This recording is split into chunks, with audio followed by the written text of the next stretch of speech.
रामायण भले ही प्रभु श्री राम की कहानी थी, लेकिन इसके साथ कई सारे किरदार भी जुड़े हैं जिनमें रावण की भूमिका सबसे महत्वपूर्ण है, जिसके संहार के लिए उन्होंने जन्म लिया था।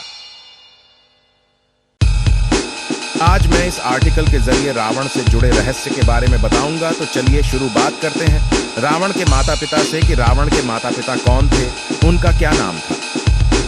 रावण महर्षि विश्रवा का पुत्र और ऋषि पुलस्त्य का वंशज था। महर्षि विश्रवा ने ही रावण को वेद वेदांत और उपनिषद का पाठ पढ़ाया था। ब्राह्मण कुल में पैदा होकर रावण बहुत बड़ा विद्वान बना। उसके जैसा विद्वान ब्राह्मण तीनों लोगों में कोई नहीं था, लेकिन अधर्म और मद के प्रभाव ने उसे असुर बना दिया। क्या आप लोग जानते हैं कि सचमुच रावण के 10 सिर और 20 भुजाएं थीं? सोचिए, क्या यह संभव हो सकता है कि किसी इंसान के 10 सिर और 20 भुजाएं हों? जैन शास्त्रों के मुताबिक रावण अपने गले में नवरत्नों की माला पहनता था। नवरत्नों की इस माला में 9 बड़ी बड़ी गोलाकार मणियां जड़ी हुई थीं, जो बेहद चमकदार थी।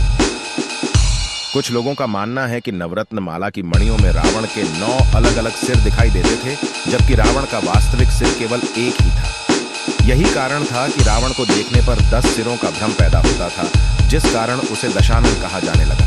हालांकि श्री रामचरितमानस में यह साफ साफ लिखा है कि रावण के 10 सिर थे, इसलिए उसे दशानन कहा जाता था।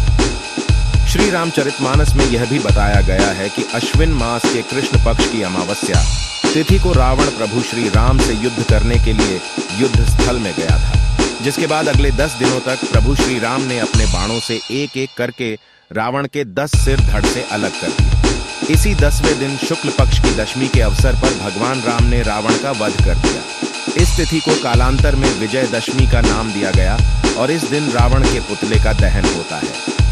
हाय फ्रेंड्स, अगर आपको वीडियो अच्छी लगी हो तो चैनल को like, comment, share and subscribe करें।